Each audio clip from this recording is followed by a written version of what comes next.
Mark गसल ने अपने लाइफ टाइम में बहुत चीज़ें की है जिन्होंने उन्होंने उस किताब में उतारा भी है। पहले वो वैलेट रहे थे। उसके बाद वो एक जर्नल लिखना स्टार्ट किया। फिर उन्होंने वॉल स्ट्रीट में बहुत अच्छी चीज़ों के बारे में सींचा। फिर स्टॉक ब्रोकर काफ़ी की चीज़ें वगैरह वगैरह करते गए। तो जब आदमी एक बड़ा लंबा लाइफ स्पैन बिता देता है फाइनेंस की, एक अपनी डेडिकेशन करता है फाइनेंस की पाथ पे, तो हमें बहुत कुछ सीखने को मिलता था आदमी से। और थैंक्स मॉर्गन हसल का, मतलब मैं बहुत शुक्रिया अदा करना चाहता हूँ कि उन्होंने उस अपने एक्सपीरियंस को एक बुक में लिखा है।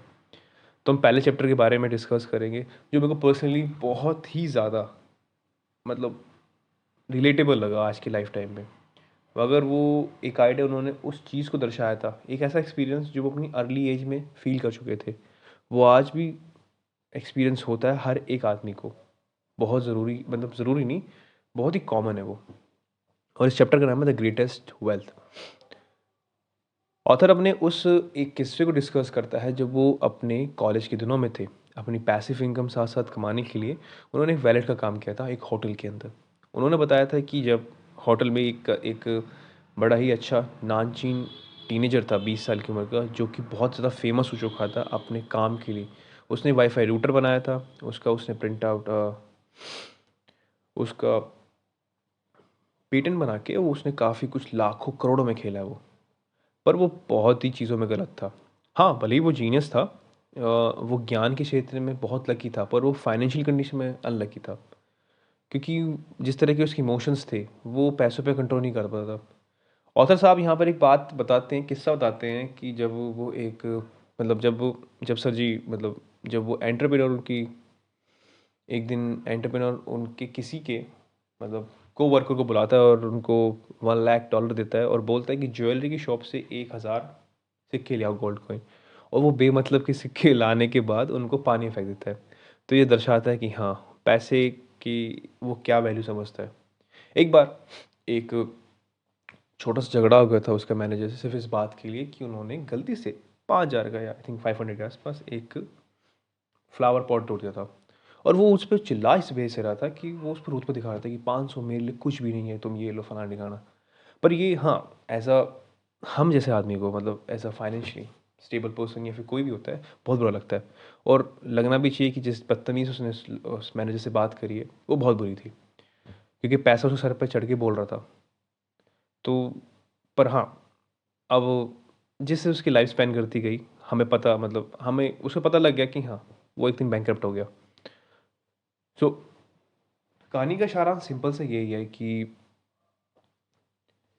जीनियस, कोई भी जीनियस हो, आप हो, मैं हो, कोई भी जीनियस हो, अगर इमोशनली हम कंट्रोलेबल नहीं है तो हम बहुत बेकार फाइनेंशियली एडवाइज़र और फाइनेंस को संभालने वाले इंसान बन सकते हैं। हाँ, अगर हमें इमोशंस पे कंट्रोल नहीं रहेगा, हम बेमतलब चीज़ें खरीदने लग जाएंगे, पैसे आते ये भी वो भी, तो वो लिटरली हमारे लिए डिज़ास्टर होगा, क्योंकि हमारा कंट्रोल हम पे नहीं रहेगा। और एक बड़ी अच्छी बात कही गई है कि जिसका चरित्र अच्छा होता है उसके बाद बहुत सारी चीज़ें आती हैं। वो चाहे पैसा हो, लाइफ अच्छी, मतलब फैमिली हो, फाइनेंशियली कुछ भी हो, वो अच्छा कर लेता है। भले ही उसे समझ ना हो फाइनेंस की, बट अगर अच्छा चरित्र है, अच्छा बिहेवियर करता है हर एक किसी के साथ, तो ये चीज़ें आना लाजमी है। तो इस पॉडकास्ट में मैं अपने लिसनर्स को सिर्फ यही बताना चाहूँगा कि हाँ, मतलब थोड़ा सा संयम रखिए अपनी चीज़ों पे। मैं भी करता हूँ, मैं भी कुछ कुछ चीज़ों पे मुझे भी अपनी कमियाँ पता हैं। और मैं आपके द्वारा अपने लिसनर से जब मैं इन चीज़ें डिस्कस करता हूँ तो मेरे को बड़ा अच्छा लगता है कि हाँ, कुछ कुछ कमियाँ हैं जो मैं अपने लिस्ट, मतलब किसी ऐसे लोगों से बात कर सकता हूँ जो अंडरस्टैंड करते हैं इस चीज़ों को। मेरे को भी चीज़ समझ में आती है और मैं अपनी कमियों पे काम करता हूँ। काफ़ी कभी छोटे हम मिस्टेक कर देते हैं, पर जब हम इन बुकों को पढ़ते हैं, मार्गन हसल्स की जो भी, हम साइकोलॉजी ऑफ मनी, और हम बतेरी सारी आने वाली पॉडकास्ट में बतेरी सारी बुक के बारे में बात करेंगे, तो उन्हें देख के लगता है कि हाँ, वो चीज़ें एक अलग ही पर्सन के एक्सपीरियंस होते हैं जो हमें समझाए जाते हैं। और लाइफ सच्ची बहुत छोटी होती है अगर हम अपनी गलतियों से सीखेंगे। बुकों का काम होता है हमें नॉलेज देना, आउट ऑफ द बॉक्स भी देना, वो करती हैं इन चीज़ों में, but we have to experience and apply on it ना लाइफ। सो हमें करना भी चाहिए। सो आज की इस छोटे से कहानी में मैं बस आपको इतना ही कहूँगा, और मैंने खुद सीखा है कि हाँ, पर्सनली फाइनेंस को अगर हमें कंट्रोल करना है तो हमें अपनी बिहेवियर और इमोशंस पे कंट्रोल करना चाहिए। इतने भी क्रूर मत बन जाओ कि तुम, मतलब किसी की इमोशनल को फील ना करो, पर इतने इतने परेशान मतलब इतने इमोशनल भी ना हो जाओ कि आपको कोई भी आराम से पागल बना दे। कंट्रोल बीच में रहिए, मध्यम रहिए, जो चीज़ बहुत ज़रूरी होती है। लाइफ का मज़ा मध्यम रह के ही है, चीज़ें वो भी प्रैक्टिकल भी हो और इमोशनली हो तो बहुत बढ़िया रहती है। और यही चीज़ मॉर्गन हसल ने बताया उस एक बच्चे की कहानी से।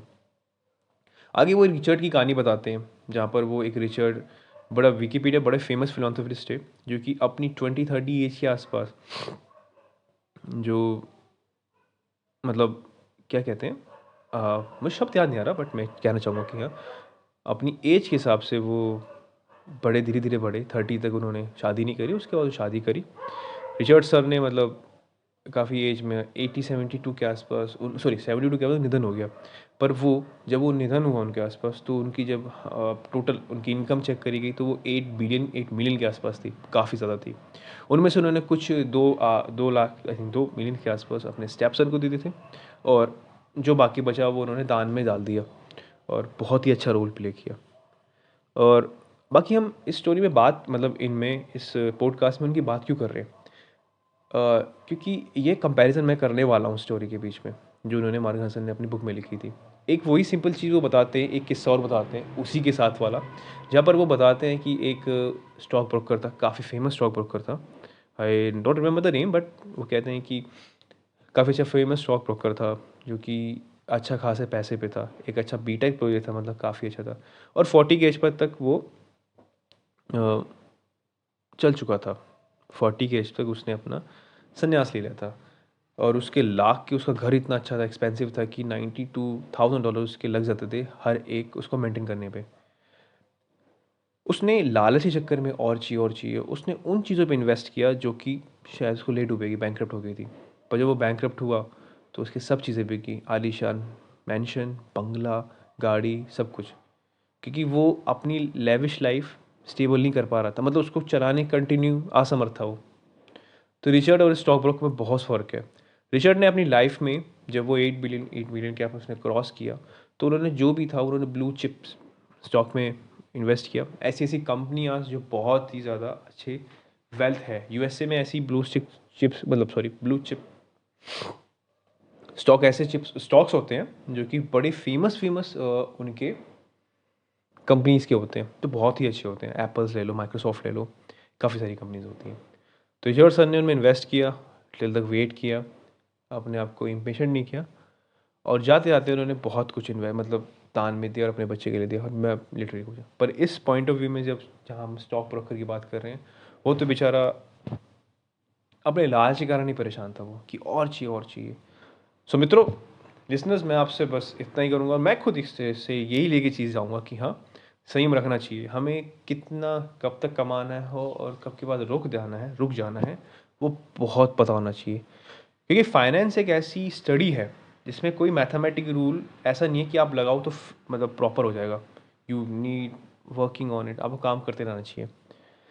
Thank you so much for listen my podcast. आपको ये पॉडकास्ट कैसा लगा, जस्ट चेक मुझे मैसेज करिए मेरी इंस्टाग्राम आईडी पे। और अगर आपको ये बुक पढ़नी है, साइकोलॉजी ऑफ मनी, तो वो मेरी इंस्टाग्राम आईडी के लिंक बायो में लिंक मिला हुआ है, आप जाके पढ़िए और बताइए कैसी लगी आपको। और ऑब्वियसली मतलब ये एक नया दायरा देती है इंसान को फाइनेंस के लिए। मैं भी कुछ चीज़ों को देख के समझ के चलता हूँ, और समझना चाहिए, क्योंकि जब आपको चीज़ें नॉलेजेबल लगती है, जब आपको उस चीज़ों का पता लगता है, तो आप सही में अच्छे डिसीजन लेते हो और बड़े शांत तरीके से लेते हो। Thank you so much. अपने माता पिता ध्यान रखिए। Thank you.